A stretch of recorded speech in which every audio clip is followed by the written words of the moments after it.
We were talking last time about the establishment of the monarchy or kingship in Israel. And I want to say a little bit about some of the features of Israelite kingship. And today I'll be coming back frequently to the Israelite notions of kingship and royal ideology. But to start off, one of the most important things to realize is that the king in Israel was not divine, as he was in Egypt, or even semi-divine. Occasionally he offered sacrifice, but he didn't play a regular role in the cult. Israelite royal ideology was heavily indebted to Canaanite royal ideology. You have similar language that's applied to the kings of Israel. The king is said to be appointed by the deity or deities to end wickedness, to enlighten the land. He's the channel of prosperity and divine blessing for the nation. All of this is true of Canaanite kings as well. And the king, as we've seen, is spoken of as God's son. That doesn't imply divinity. It's a metaphor, the metaphor of sonship. It was used for the Canaanite gods as well, and it expressed the special relationship between the king and the deity. It was the same relationship as was found between that of a suzerain and a vassal. In our suzerainty treaties also, the vassal is the son of the suzerain. It's a kind of adoption, and what it means is that the one who is metaphorically the son is to serve the father loyally, faithfully, but is also susceptible to chastisement from him. And that's what we saw in Nathan's statement or pronouncement or prophecy to David last time. Michael Coogan points out that the notion of the sonship of the king was revolutionary.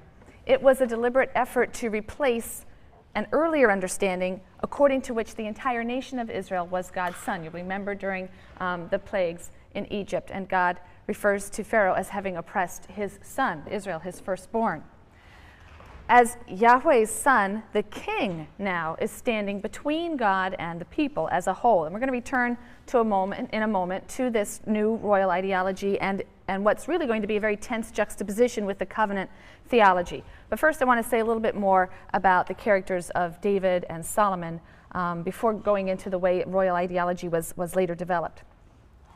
In the Bible, David is second only in importance and in textual space to Moses, right? The amount of space that's devoted to him. It's second only to Moses. There are three characteristics of David which stand out. And the first is that he's described as being quite proficient in music and poetry. And so we'll see that later tradition is going to attribute to him not only the invention of various instruments, but also the composition of the book of Psalms. It seems to make sense that he would be the composer of the book of Psalms if he has a reputation for poetry and music. He's also credited with great military and tactical skill and confidence. He deploys his army on behalf of Israel, but he also, once he is king, deploys his army within Israel against his rivals. Third, he's depicted as a very shrewd politician, and it was David who created permanent symbols of God's election of Israel, God's election of David himself, God's election of David's house or line or dynasty to rule over Israel in perpetuity. It is said that he conceived the idea of a royal capital. He captured the city of Jebus. Jebus, it was a border town, so it's free of any tribal association, right? It's sort of like a Washington, D.C. It's not located really within any one tribe. And he captured this and built it up as the city of David. The city was going to be renamed Jerusalem, and it would become understood as the chosen city, the place where God caused his name to dwell. As Deuteronomy said, there would be a place where God would choose to cause his name to dwell. And so Jerusalem becomes a symbol of God's presence. It becomes a symbol of Israel's kingdom, monarchy. It becomes a symbol of the dynasty of David. It is referred to as the city of David. David transfers the ark to this city, and so he makes it the home to the ancient witness of the covenant, the Sinaitic covenant. The added implication is that the Davidic dynasty has inherited the blessings of the covenant, is somehow fulfilling the promise to the patriarchs, which is also associated with the nation of Israel at Sinai. He planned a temple that would become the permanent resting place for the ark and a cultic center for all Israel, but the building of this temple was left to Solomon. So we'll discuss it and its symbolism when we get to Solomon. But according to the biblical record, it was still David who made the chosen dynasty, the chosen city, what would eventually be the temple, into permanent and deeply interconnected symbols of the religion of Israel. And it's really with David that the history of Jerusalem as the holy city begins. Now, the biblical assessment of David is initially relatively positive, and this changes shortly after his ascension to the throne. Beginning in 2 Samuel, from about chapter 9 through 20, and then on into the first couple of chapters of Kings, you have a stretch of text which is often referred to as the court history or the succession narrative of David. The critical question that drives this particular historical fiction is the question of succession. Who will succeed David? He has many children, but one by one his sons are killed, or they're displaced or disqualified in one way or another, until finally there is Solomon. There are lots of wonderful major and minor characters in this drama. It's a very complex drama, lots of intrigue and passion. But the material in this section also presents a rather unusual portrait of David. He's weak, he's indecisive, he's something of an anti-hero. He stays home in the palace while other people are off leading battles and fighting the wars. He enters into an illicit relationship with a married woman, Bathsheba. He sees to it that her husband is killed in battle to cover up his affair. It's this combined act of adultery and murder that earns him a sound scolding from Nathan, the prophet Nathan. We'll come to that when we talk about prophets next week. But God punishes him with the death of his son. And it's really from this point on in the story that we see David losing control over events around him. His control declines. He's indecisive on the whole question of succession, and that leads to all kinds of resentment and conflict, as well as revolts. There's one revolt, which is a revolt in support of his son Absalom. That's a revolt that the Deuteronomistic historian also indicates was a punishment for his affair for David's affair with Bathsheba. But during this revolt, David flees from his enemies. He's stripped of his crown. He's degraded. When Absalom is killed, David weeps for his son uncontrollably, and this only angers his own supporters who fought so earnestly against Absalom in his defense. It's a very poignant moment. But by the end of the story, David is almost completely impotent and senile even. The prophet Nathan and Bathsheba plot to have Bathsheba's son, Solomon, named the successor of David. And there really is no point at which there's any divine indication that Solomon has won divine approval, no divine indication that he is the one. It happens through palace intrigue, particularly with Bathsheba and Nathan. But the northern tribes, there are signs throughout the story of the hostility of the northern tribes, and that's a warning sign. That's a warning sign of future disunity. This whole court history is just a wonderful, masterful work of prose. You're going to be reading something from a book by a fellow named Mayer Sternberg, which is, I think, just a wonderful study of the Bathsheba story. Some speak about all of this unit as being authored by the J source.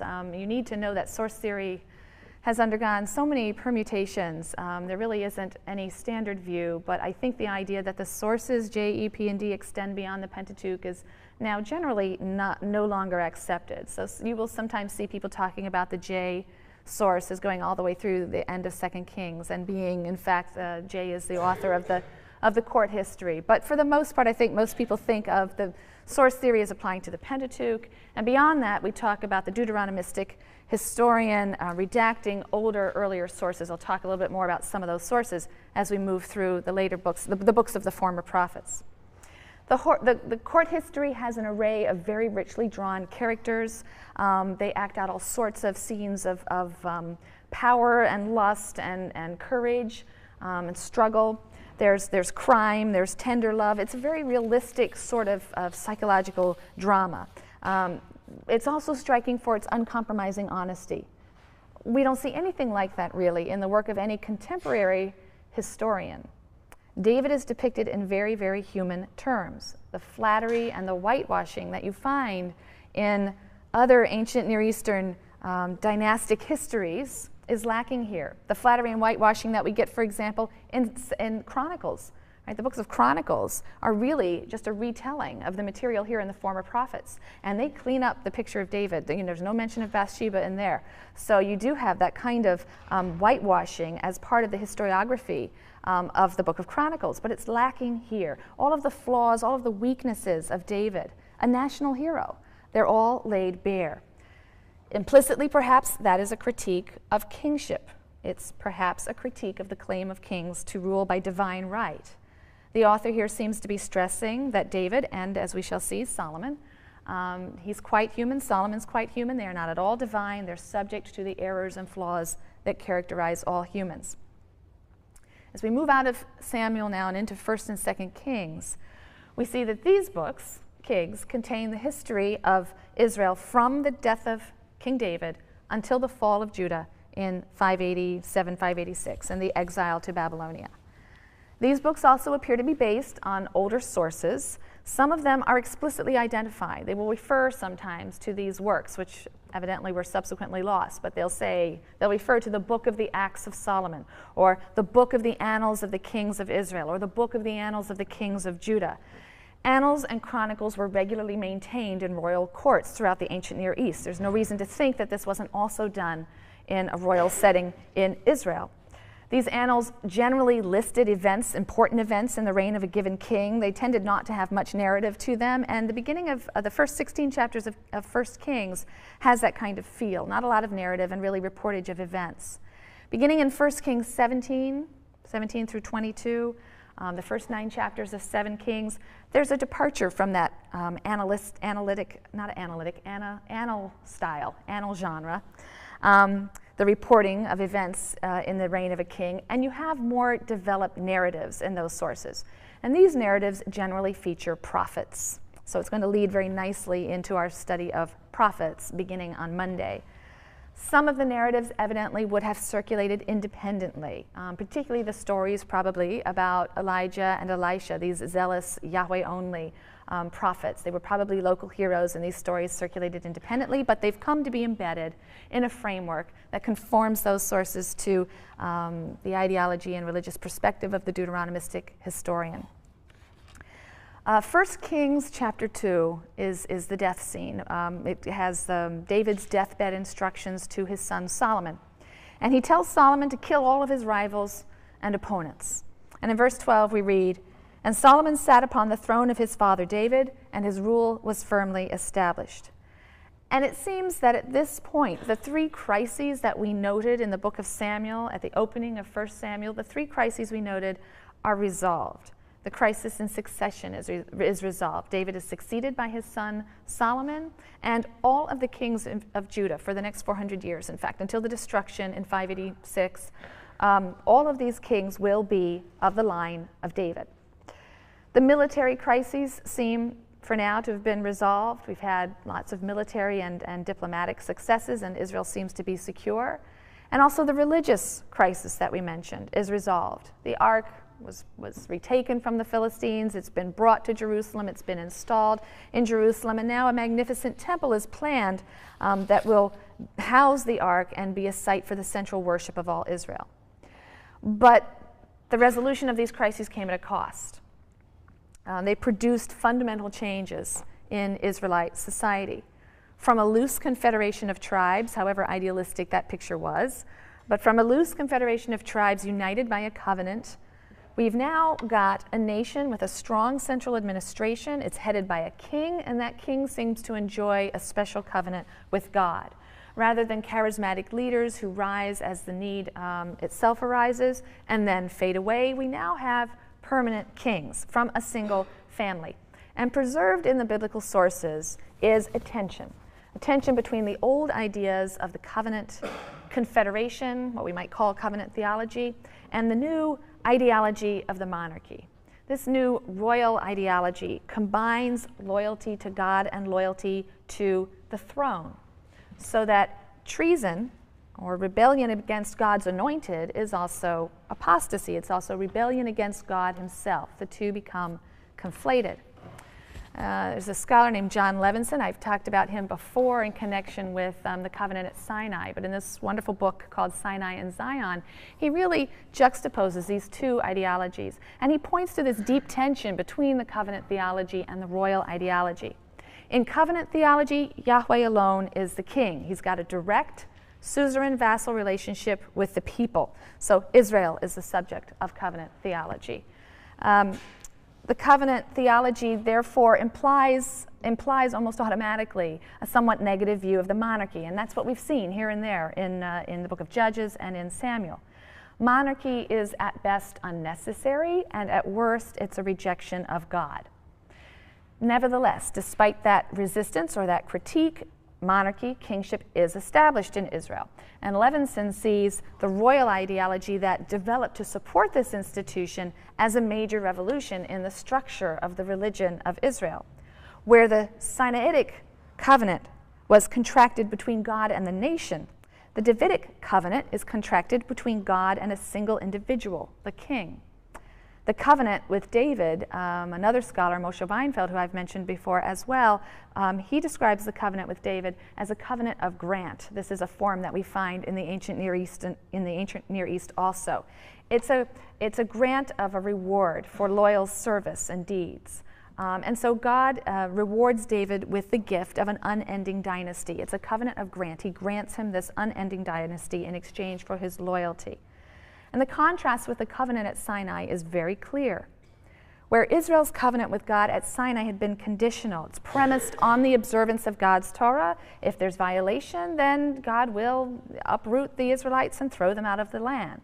All right, the covenant with David, by contrast, with his dynastic house, and by implication with David's city and the temple atop Mount Zion, that covenant will be maintained under all conditions. Remember the passage that we read of Nathan's prophecy last time. So the royal ideology fostered a belief in some quarters, and we'll see this in the next few weeks, a belief in the inviolability, the impregnable nature of David's house, dynasty, the city itself, the chosen city, the sacred mountain, the temple. We'll return to this idea in later lectures. So you have this deep tension lining up Israel's covenant at Mount Sinai, which is conditional on the one hand, with God's covenant with David, which is centered on the temple and palace complex at Mount Zion, and which is unconditional and permanent. Scholars have tried to account for these two strands of tradition in biblical literature in different ways. The covenant theology with its emphasis on the conditional covenant with Moses contracted at Sinai, the royal ideology and its emphasis on the unconditional covenant with David focused on Mount Zion. One explanation is chronological, that early traditions were centered around the Sinai event and the covenant theology. They emphasize that aspect of the relationship with God, and later traditions under the monarchy emphasize royal ideology. Another explanation is geographical. The northern kingdom, which if you'll recall, and we'll talk about in a moment, the northern kingdom is going to break away from the southern kingdom. Davidites will not rule in the northern kingdom. So the assumption is that the northern kingdom, which rejected the house of David, they de-emphasize royal ideology and its focus on Zion and the house of David, and they emphasize the old covenant theology and the Sinai theology. And by contrast, the southern kingdom, in which a member of the house of David reigned right until the destruction, the southern kingdom emphasized Zion and its attendant royal ideology. Well, Levinson rejects both of these explanations. He says the difference isn't that one is early and one is late. It isn't that one is northern and one is southern.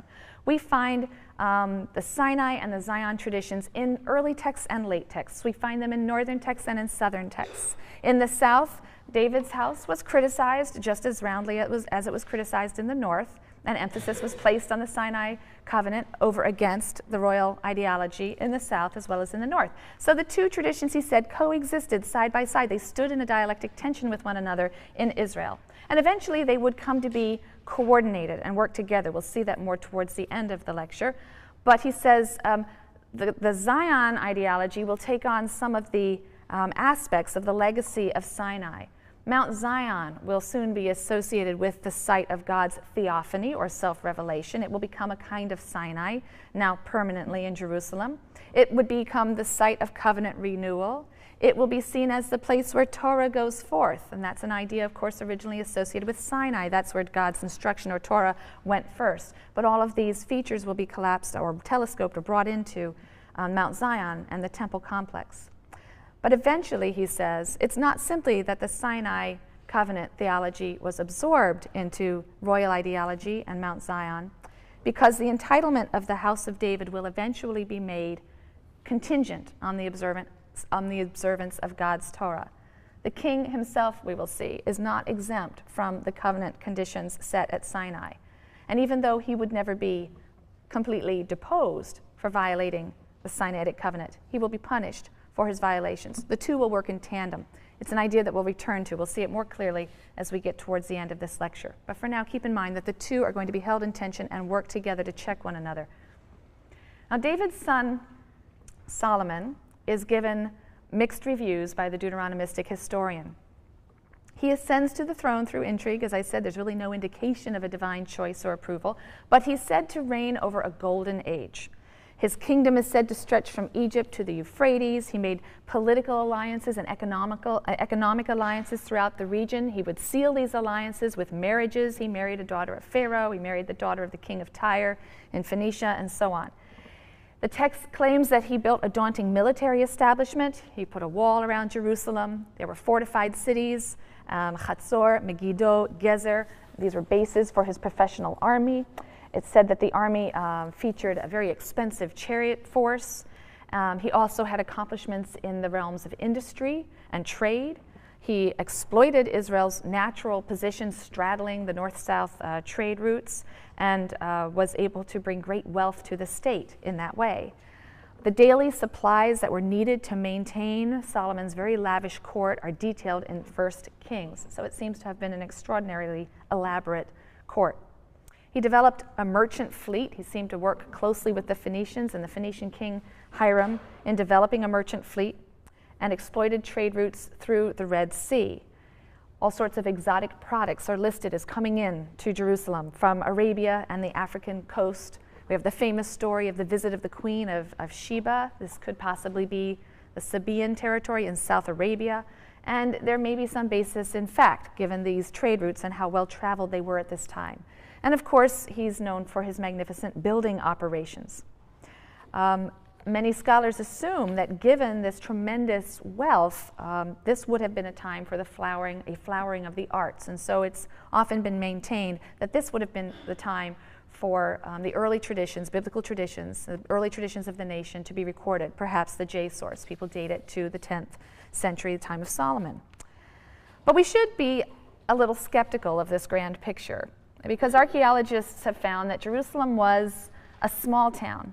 It was a very small town, really until the end of the 8th century. Suddenly it absorbed many refugees from the fall of the northern kingdom. Remember, Israel is going to be destroyed in 722, so refugees fleeing southward will greatly expand Jerusalem. We have archaeological evidence of that. But there are very few material remains that attest to a fabulous empire on the scale that's suggested by the biblical text. Hatzor, Megiddo, and Gezer, the three places that are mentioned as fortified military bases, these have been excavated. They do show some great gateways and some large chambers, even some stables, but archaeologists differ radically over the dating of these layers. Some date them to the time of Solomon, some see it as later. Most concur that Israel was probably at this time the most important power in its region.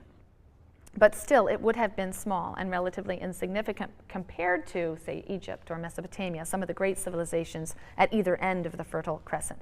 But it would have been the most important state in that area and probably was able to have some dominance over some neighboring areas as well. I just want to mention three things about Solomon, things that he's noted for.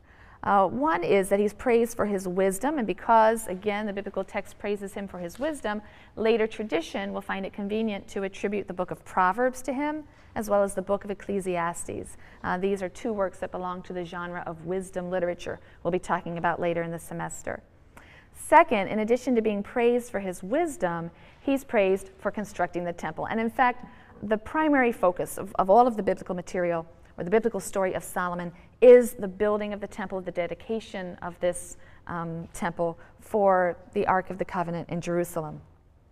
He continued the close association of the cult and the monarchy, the religious and political leadership, by constructing this magnificent new temple within the palace complex, and he himself appointed a high priest. So the juxtaposition of the house of the king and the house of the deity on Mount Zion was quite deliberate. And this hill, even though geographically it's very small, becomes, in the mythic imagination of Israel, this towering and impregnable mountain. Levinson, again, argues that Zion came eventually to take on the features of the cosmic mountain. The cosmic mountain is a mythic symbol that we find in the ancient Near East. The cosmic mountain has these powers or potencies that are universal and infinite, and we find it in the religion of Israel as well, specifically in connection with Mount Zion. The cosmic mountain in ancient tradition was understood to be the meeting place of the gods, like a Mount Olympus, for example, is a cosmic mountain. But it was also understood to be the axis mundi, that is to say, the juncture or the point of junction between heaven and earth, the meeting place of heaven and earth, right? The axis around which these worlds met or were conjoined. In Canaan, in Canaanite religion, the mountain of Baal, which is known as Mount Zaphon, was conceived precisely in this manner. And Levinson points out tremendous commonalities of language and concept in connection with the mountain of Baal, the mountain of El, and the mountain of Yahweh. In fact, the word Zaphon, Mount Zaphon, is used to describe God's mountain in the Bible in one particular passage. So the temple on Mount Zion came to be understood as sacred space, much like the cosmic mountains of other traditions. It's described as a kind of paradise sometimes, almost a Garden of Eden. It's described as the place from which the entire world was created. It's also viewed as a kind of epitome of the world, a kind of microcosm, an entire microcosm of the world. It's also seen as the earthly manifestation of a heavenly temple. The temple came to represent an ideal and sacred realm. And we also see it as the object of intense longing. Many of the Psalms will express intense longing, if I could just sit in the temple, if I could just be in that space, that sacred space. We see it in the Psalms. In a passage describing the dedication of the temple, this is in 1 Kings 8, Solomon explains that the temple is a place where people have access to God, they can petition to him, and they can atone for their sins. It is a house of prayer, he says, and it remained the central focal point of Israelite worship for centuries. So his great wisdom, his great virtue in constructing the temple notwithstanding, Solomon is very sharply criticized for, among other things, his foreign worship. His new palace complex had a tremendous amount of room for his harem, which is said to have included 700 wives. Many of them were foreign princesses. Many of them would have been acquired to seal political alliances or business alliances, noble women. 700 wives and 300 concubines, as well as various officials and servants. Now, of course, these numbers are likely exaggerated, but Solomon's diplomatic alliances likely necessitated unions that would, of course, have been condemned by the Deuteronomistic historian.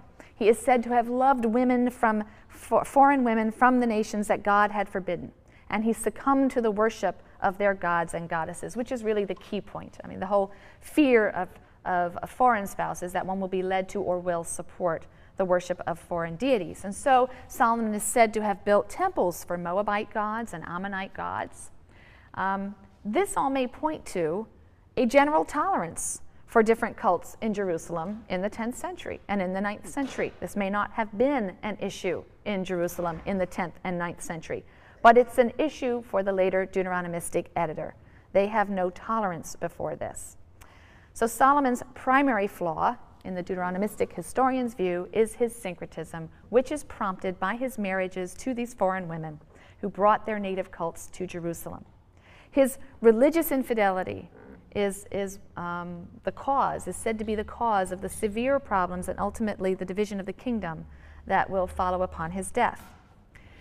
In order to support this tremendous court and harem, as well as the army and the bureaucracy, Solomon did introduce heavy taxation, as well as the corvée, which is forced labor or required labor on state projects. So you have this developing urban structure, complex, developing, bureaucratic urban structure that's now being superimposed on the agricultural life. And that leads to all sorts of class distinctions and class divisions between officials, bureaucrats, merchants, large-scale landowners who were prospering perhaps, smaller farmers and shepherds who are living at more of a subsistence level. So you have divisions between town and country, between rich and poor. And this is a great change from the ideals of the tribal democracy, some of the ideals that some of you looked at when we were talking about legal texts, where there seem to be these economic blueprints for bringing about economic equivalence through sabbatical years and jubilee years and so on. In short, the list of social and economic ills that were enumerated by Samuel in 1 Samuel chapter 8 when he was trying to persuade the people from establishing a monarchy, that list of ills.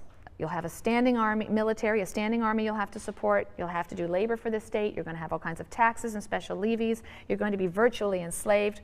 Many of these things seem to have been realized, the Deuteronomistic historian would like us to believe, in the reign of Solomon. Moreover, as we've already seen, the very institution of monarchy itself didn't sit well in some quarters because centralized leadership under a human king seemed to go against the older traditions of Hebrew tribal society, united by covenant with God, guided by priests, prophets, occasional judges, inspired charismatically. So already before Solomon's death, the northern tribes were feeling some alienation from the house of David. They're resenting what they perceive to be Solomon's tyranny.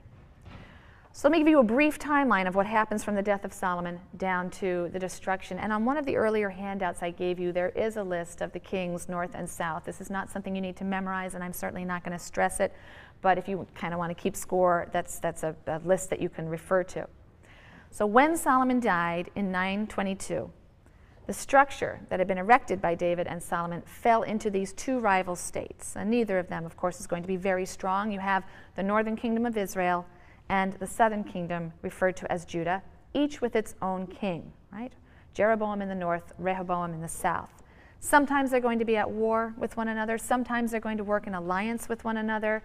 But 200 years later, right, from 922 down to 722, 200 years later, the northern kingdom of Israel will fall to the Assyrian Empire. The Assyrians come down to the border of the southern kingdom to Judah, and Judah remains viable, but it is reduced to a vassal status. It is tributary to this new world power. Finally, Judah will be destroyed about 150 years later, okay? About 587, 586. The Babylonians, right, the Neo-Babylonian Empire, they have conquered the Assyrians, and they assume control over the ancient Near East and take the southern kingdom. Now, the story of the northern kingdom, Israel, that's presented in Kings is colored by a Judean perspective, and it is highly negative and highly polemical. So Solomon was succeeded by his son Rehoboam, but the 10 tribes of the north revolted when he refused to relieve their tax burden. They came to him and asked if they could have some relief, and he answered them very harshly. So they revolted, and a separate kingdom was set up under the rule of the Israelite Jeroboam just to the end of the 10th century. So divided now into these two kingdoms, they begin to lose power, probably losing any control they may have had over outlying territories. So let's focus first on the northern kingdom of Israel. The area was more divided by tribal rivalries and religious traditions than Judah. You have 10 tribes in that region. Jeroboam didn't seem to be able to establish a very stable rule. 1 Kings 12 tells us of Jeroboam's effort to break the connection with the traditional religious center of Jerusalem in the south. He establishes his own government at Shechem, and that was a place that was already revered in Hebrew tradition. This is where we have the covenant renewal ceremony by Joshua, so it's already a somewhat sacred site. So he establishes his capital in Shechem, and then he establishes royal shrines, one in the southern part of Israel and one in the northern part of Israel, right, on each of the borders, north and south of the kingdom, in Dan and Bethel in the south and Dan in the north. A golden calf is placed in each shrine according to the text, and this is viewed by the Deuteronomistic historian as a terrible sin. Indeed, the story is written in a manner that deliberately echoes the story of the golden calf that was made by Aaron in Exodus 32. There are linguistic echoes that make it very clear that we are supposed to view this as a sin as great as the sin of Aaron. It may well be that if Jeroboam did in fact do this, that he was a good Yahwist and was just trying to establish alternate sanctuaries for Yahweh that would rival Jerusalem's. But the Deuteronomistic historian wants to see this as another instance of idolatry, and therefore deliberately echoes the primordial cultic sin of the golden calves when talking about Jeroboam's activity. It brands his cultic center as illegitimate idolatry. Jeroboam is represented by the biblical writer as having made unacceptable concessions to Canaanite practices of worship, and so he is criticized for this. Despite his best efforts, his kingship is fairly unstable. And in fact, in the 200-year history of the kingdom, the northern kingdom of Israel, we will have 7 different dynasties occupying the throne. There was great material prosperity in the northern kingdom. I've just picked out a few kings to highlight, so these are not to be understood to be necessarily in order. I've just picked out a few highlights. But the rule of Omri was a time of some material prosperity, and his son, Ahab. Ahab was sort of the first part of the 9th century. Omri is an interesting person because he's the first king from either kingdom to be mentioned in sources outside the Bible. We have a large stone referred to as the Moabite stone, and in this stone, which boasts of a military defeat, there's the boast that Omri of Israel was defeated. Omri bought and fortified Samaria as the capital of the northern kingdom of Israel, and archaeology does reveal that this was in fact quite a magnificent city at this time. But again, the Deuteronomistic editors are going to judge him as evil. He's disobeyed God. His son Ahab also comes in for bad press. Ahab is also mentioned outside the Bible. We have an inscription of an Assyrian king who describes a coalition of Israelites and Arameans who fought against the Assyrians, and Ahab is mentioned in that inscription. Omri and Ahab were clearly very powerful and influential in the region. They are even mentioned outside the Bible. Ahab and his Phoenician wife, Jezebel, seem to have established a very extravagant court life in the capital of Samaria, and for this they're also going to be condemned by the Deuteronomistic editors. Jezebel was Phoenician, and when Jezebel tried to establish the worship of her Phoenician Baal as the official cult of Israel, right, she built a temple to Baal in Samaria. The prophets Elijah and Elisha preach a kind of holy war against the monarchy. We're going to come back to these very zealous Yahweh-only prophets of the north when we talk about prophecy next time. Ahab and Jezebel meet a very tragic end, and there will be a military coup. A military coup led by an army general, Jehu, in about 842. These are all kind of approximate years, you know, that different books will give them, they'll differ by 5 years one way or the other, but it's our best effort at reconstructing things based on some of these outside extra-biblical references that give us a firm date, and then we can kind of work around those. So the army general Jehu, in about 842, led a military coup. He was anointed king by the prophet Elisha, and he had a very bloody revenge on Jezebel. Jezebel and the priests of Baal were all slaughtered. The text says, as well as every worshiper of Baal in Samaria. They were all slaughtered. By the 8th century, you have the new Assyrian Empire on the rise. And in 722, the Assyrian king Sargon reduced Israel to the status of a province. And we have an inscription by Sargon that confirms the biblical report of this defeat.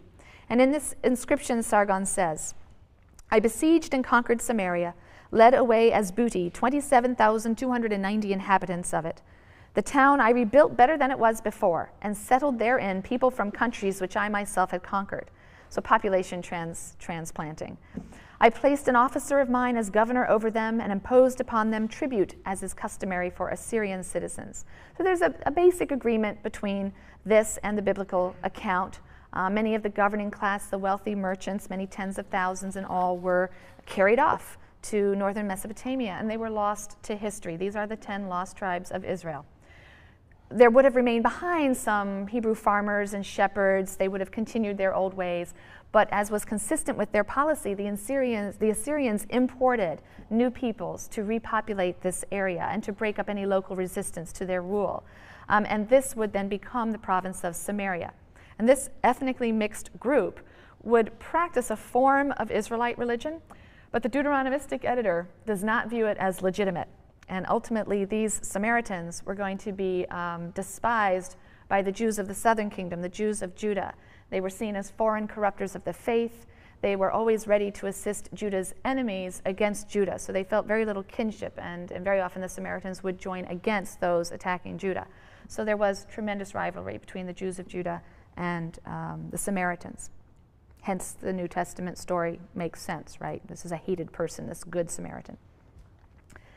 So if we turn our attention now to the southern kingdom of Judah, Judah was comprised of the two remaining tribes of Judah and Benjamin. And it enjoyed internal stability for the most part. It remained loyal to the house of David, ruling in Jerusalem.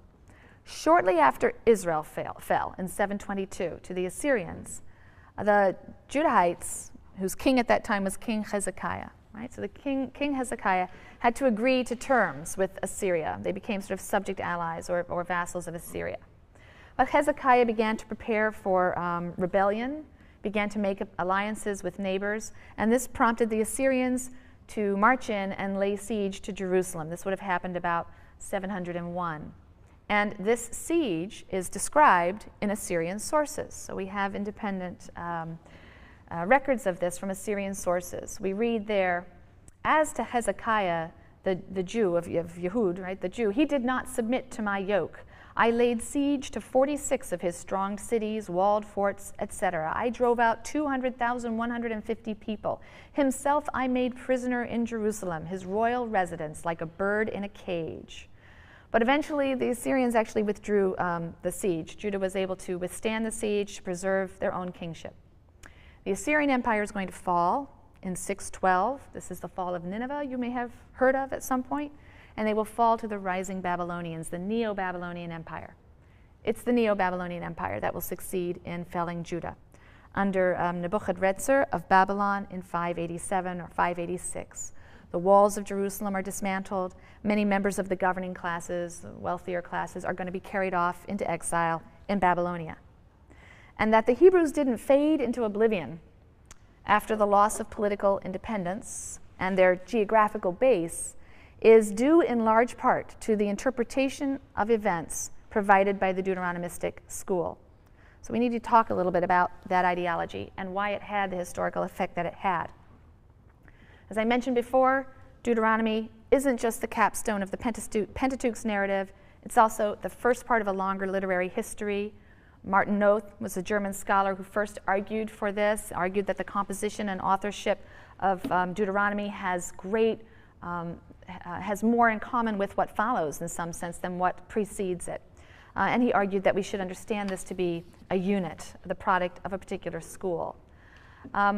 Since this Deuteronomistic school is looking back at the history of Israel up to and including the defeat and exile of the Israelites in 587 or 586, the final form of the work of the Deuteronomistic school, the final form must be post-exilic, it's post-586. But there are, of course, various layers within that larger work that we can't really date with precision. I just want to say something about the scholarly methodology that led to the conclusion that there is such a thing as a Deuteronomistic school. That method is redaction criticism. And we've already discussed the goals and the methods of other types of criticism, source criticism or historical criticism. We've talked a little bit about form criticism and tradition criticism. But redaction criticism grew out of a kind of weariness with some of these other forms of biblical criticism and their constant fragmentation of the biblical text into older sources or into older genres or into older units of tradition in order to map out a history of Israelite religion. These other methods seem to pay very little attention to the text in its final form and the process by which the text reached its final form. So redaction criticism rejects the idea that the person or the persons who compiled the text from earlier sources did a somewhat mechanical scissors and paste job, didn't really think too much about the effect they were creating by putting things together. Redaction criticism assumes and focuses on identifying the purpose and the plan behind the final form of the assembled sources. They want to uncover, it's a method that wants to uncover the intention of the person or the persons who produced the biblical text in roughly the shape that we have it, and what was intended by their producing it in the shape that we have. So redaction criticism proceeds along these lines, and this is how it first developed. First, you can usually identify linking passages, that is to say, passages that kind of join narrative to narrative or unit to unit in an attempt to make the text read more smoothly or just to ease the transition from one source to another. And these linking passages are assigned to R for redactor, right? Also assigned to R are any interpretive passages. That means passages that stand back to comment on the text or interpret the text in some way. Any place where the narrator turns to directly address the audience. So for example, when you have a verse in which the narrator turns and says, that was when the Canaanites were still in the land. That would seem to be from the hand of a redactor, putting the sources together. When you have an ideological comment, that is to say, a comment of the type that, and that is why the Israelites do such and such ritual observance to this day. Right? That also seems to be written from the perspective of a compiler of sources, someone who's putting the text together. There are also some passages that indicate or justify or otherwise comment on what's about to occur, or passages that summarize and offer an interpretation or justification of what has just happened. We'll see that in 2 Kings 17. We also saw that in the book of Judges. We had this prospective summary saying this is what's going to happen. There's going to be sin. They're going to cry out. There'll be, God will raise up someone. They'll deliver them, and then they're going to fall back into sin again. So these are comments that are looking forward to tell us what it is we're about to read. And if you join all such passages together and assign them to R, you very often find that there are tremendous stylistic similarities in these passages. They use the same rhetoric over and over again, or you'll see the same point of view, and it's very often a point of view that isn't in the source materials that they're linking together. And this is how one arrives at some understanding of the role of the redactor in the final production of the text, how the redactor has framed our understanding of the source materials that he has gathered. Now, the Deuteronomistic historian who's responsible for the redaction of Deuteronomy, Joshua, Judges, and so 1st and 2nd Samuel, and 1st and 2nd Kings, provides not just a history in the sense of documenting events as they occur, as if there's ever documentation without interpretation, but provides a strong interpretation of history, a philosophy of history. He's trying to ascertain the meaning of events, the larger purpose and design, something we've called a historiosophy. And we find the Deuteronomist's interpretation of Israel's history in the preface to the book of Deuteronomy. We find it in editorial comments that are sort of peppered throughout Joshua through Kings. And we especially find it in the summary of the entire unit that is contained in 2 Kings 17. Before we read that passage, we need to think about what it was that prompted the Deuteronomist to adopt a particular interpretation of Israel's historical record. The Deuteronomistic historian was attempting to respond to the first major historical challenge to confront the Israelite people and the Hebrew religion, and that was the complete collapse of the Israelite nation, the destruction of God's sanctuary, and the defeat and exile of the people of the Lord and God in history. The calamitous events of 722, but especially 587, raised a critical theological dilemma. God had promised the patriarchs and their descendants that they would live in his land. He had promised that the house of David would stand forever, but here the monarchy had collapsed, the people were defeated, and they were in exile. So the challenge presented by this twist of history was really twofold. Is God the God of history? Is he omnipotent? Is he capable of all? Can he, in fact, impose and effect his will? And if so, then what about his covenant with the patriarchs and his covenant with David? Had he faithlessly abandoned it? Well, that was unthinkable. Then if he hadn't faithlessly abandoned his covenant with his people and with David, he must not be the God of history, the universal Lord of all. He wasn't able to save his people. Neither of these ideas was acceptable to the Deuteronomistic school. It was a fundamental tenet of Israelite monotheism that God is at once the God of history, capable of all, whose will is absolute, whose promises are true, and at the same time a God of faithfulness who does not abandon his people. He's both good and powerful. So how could the disasters of 722 and 586 be reconciled with the conviction that God controlled history and that he had an eternal covenant with the patriarchs and with David? The historiosophy of the Deuteronomistic school is the response of one segment of the Israelite community. We'll see another response when we turn to the prophets. But the basic idea of the Deuteronomistic school is that God's unconditional and eternal covenants with the patriarchs and with David do not preclude the possibility of punishment or chastisement for sin as specified in the conditional Mosaic covenant. So you see how both ideas are going to be important to hold in dialectic tension, both theologies, the covenant theology as well as the patriarchal and royal theology. So this is because although God is omnipotent, humans do have free will, they can corrupt the divine plan. So in the Deuteronomistic history, the leaders of Israel are depicted as having the choice of accepting God's way or rejecting it. God tries to help them. He's constantly sending them prophets who yell at the kings and tell them what it is God wants of them, but they continue to make the wrong choice. They sin, and ultimately that brings about the fall first of Israel and then of Judah. And it's the idolatrous sins of the kings that does it. With the deposition and the execution of the last Davidic king, Zedekiah, the Deuteronomistic school reinterpreted the Davidic covenant in conditional terms on the model of the Sinaitic covenant, the Mosaic covenant, according to which God's favor toward the king depends on the king's loyalty to God. And in this way, the fall of the house of David could be seen as justifiable punishment for disobedient kings and rulers like Manasseh. We'll come back to him. Remember, the Davidic covenant that Nathan proclaimed in 2 Samuel 7 explicitly said that God would punish and chastise his anointed. That's what it means to be a son, to receive correction, discipline, and punishment. I'll have to finish these thoughts on Monday and see specifically how they interpret and understand the history of what happened in a way that enabled certain segments of the population to see this as, in fact, proof of God's strength and faithfulness. And then we'll turn to prophecy on Monday. Is that the one who is metaphorically the son is to serve the father loyally, faithfully, but is also susceptible to chastisement from him. And that's what we saw in Nathan's statement or pronouncement or prophecy to David last time. Michael Coogan points out that the notion of the sonship of the king was revolutionary.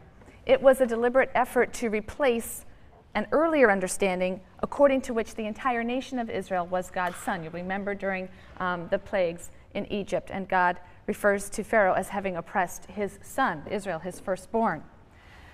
As Yahweh's son, the king now is standing between God and the people as a whole. And we're going to return to in a moment to this new royal ideology and what's really going to be a very tense juxtaposition with the covenant theology. But first I want to say a little bit more about the characters of David and Solomon before going into the way royal ideology was later developed. In the Bible, David is second only in importance and in textual space to Moses, right? The amount of space that's devoted to him. It's second only to Moses. There are three characteristics of David which stand out. And the first is that he's described as being quite proficient in music and poetry. And so we'll see that later tradition is going to attribute to him not only the invention of various instruments, but also the composition of the Book of Psalms. It seems to make sense that he would be the composer of the Book of Psalms if he has a reputation for poetry and music.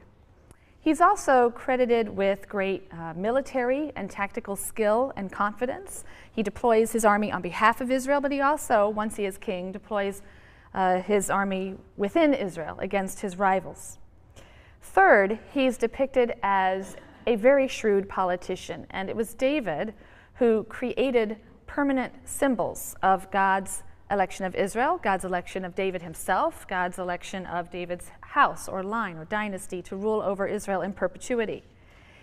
It is said that he conceived the idea of a royal capital. He captured the city of Jebus. Jebus, it was a border town, so it's free of any tribal association, right? It's sort of like a Washington, D.C.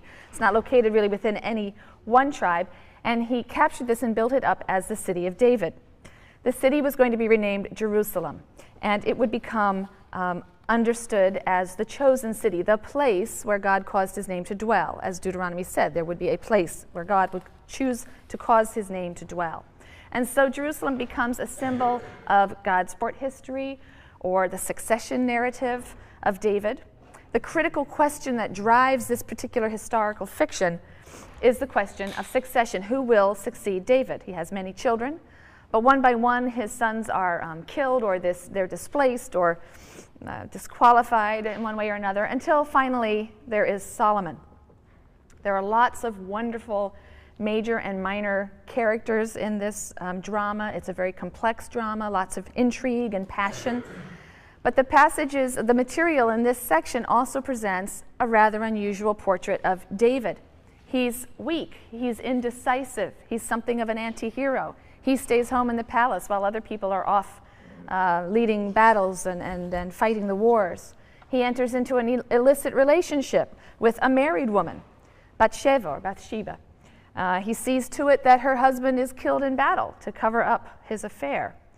It's this combined act of adultery and murder that earns him a sound scolding from Nathan, the prophet Nathan. We'll come to that when we talk about prophets next week. But God punishes him with the death of his son. And it's really from this point on in the story that we see David losing control. We were talking last time about the establishment of the monarchy or kingship in Israel. And I want to say a little bit about some of the features of Israelite kingship. And today I'll be coming back frequently to the Israelite notions of kingship and royal ideology. But to start off, one of the most important things to realize is that the king in Israel was not divine, as he was in Egypt, or even semi-divine. Occasionally he offered sacrifice, but he didn't play a regular role in the cult. Israelite royal ideology was heavily indebted to Canaanite royal ideology. You have similar language that's applied to the kings of Israel. The king is said to be appointed by the deity or deities to end wickedness, to enlighten the land. He's the channel of prosperity and divine blessing for the nation. All of this is true of Canaanite kings as well. And the king, as we've seen, is spoken of as God's son. That doesn't imply divinity. It's a metaphor, the metaphor of sonship. It was used for the Canaanite gods as well, and it expressed the special relationship between the king and the deity. It was the same relationship as was found between that of a suzerain and a vassal. In our suzerainty treaties also, the vassal is the son of the suzerain. It's a kind of adoption, and what it means, presence, it becomes a symbol of Israel's kingdom. Monarchy, it becomes a symbol of the dynasty of David. It is referred to as the city of David. David transfers the ark to this city, and so he makes it the home to the ancient witness of the covenant, the Sinaitic covenant. The added implication is that the Davidic dynasty has inherited the blessings of the covenant, is somehow fulfilling the promise to the patriarchs, which is also associated with the nation of Israel at Sinai. He planned a temple that would become the permanent resting place for the ark and a cultic center for all Israel, but the building of this temple was left to Solomon, so we'll discuss it and its symbolism when we get to Solomon. But according to the biblical record, it was still David who made the chosen dynasty, the chosen city, what would eventually be the temple, into permanent and deeply interconnected symbols of the religion of Israel. And it's really with David that the history of Jerusalem as the holy city begins. Now, the biblical assessment of David is initially relatively positive, and this changes shortly after his ascension to the throne. Beginning in 2 Samuel, from about chapter 9 through 20, and then on into the first couple of chapters of Kings, you have a stretch of text which is often referred to as the